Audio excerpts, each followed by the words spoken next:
Il n'y a rien de mal à ce qu'un homme et une femme vivent sous le même toit, tant qu'ils ne font rien d'immoral. Cela pose cependant toujours le problème de l'apparence de l'immoralité. 1 Thessaloniciens 5, 22, Éphésiens 5, 3, ainsi que de la redoutable tentation. La Bible nous dit de fuir l'immoralité, pas de nous exposer constamment à la tentation. 1 Corinthiens 6, 18. Le fait qu'un homme et une femme vivent sous le même toit soulève le problème de l'apparence. Lorsqu'un couple vit ensemble, on suppose naturellement qu'il a des rapports, parce que c'est dans l'ordre des choses.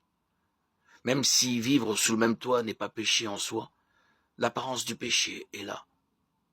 La Bible nous dit bien d'éviter l'apparence du mal. 1 Thessaloniciens 5, 22, Éphésiens 5, 3. De fuir l'immoralité et de ne pas être une occasion de chute pour d'autres. De ce fait, un couple qui vit ensemble avant le mariage n'honore pas Dieu.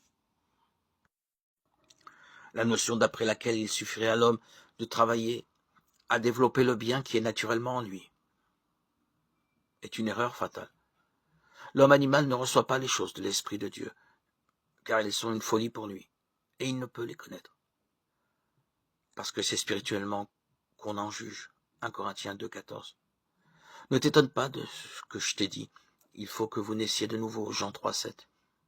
Il est écrit, touchant Jésus-Christ, la parole, elle était la vie, et la vie était la lumière des hommes. Jean 1, 4. Il est le seul nom qui a été donné parmi les hommes, par lequel nous devions être sauvés.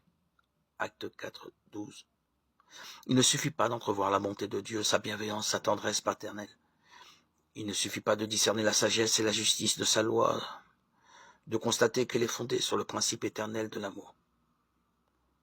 L'apôtre Paul avait connaissance de tout cela quand il disait « Je reconnais que la loi est bonne, la loi est sainte, et le commandement est saint, juste et bon. » Mais il ajoutait dans l'amertume de son désespoir « Je suis charnel, vendu au péché. » Romains 7, 16, 12. Il soupirait après une sainteté et une justice qu'il se sentait incapable de réaliser.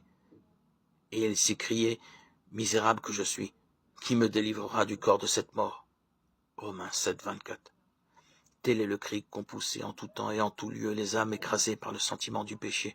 Pour tous, il n'y a qu'une réponse. Voici l'agneau de Dieu qui ôte le péché du monde. Jean 1, 29. Frères, cessez de dire du mal les uns des autres. Dire du mal de son frère ou juger son frère, c'est dire du mal de la loi et juger la loi.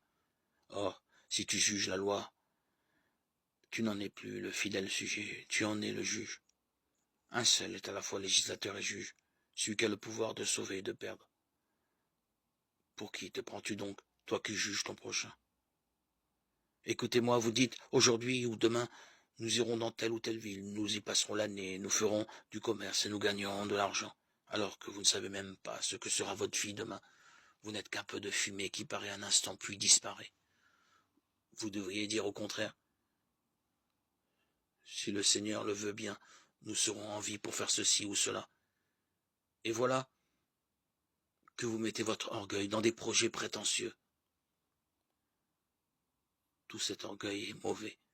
Être en mesure de faire le bien et ne pas le faire, c'est un péché.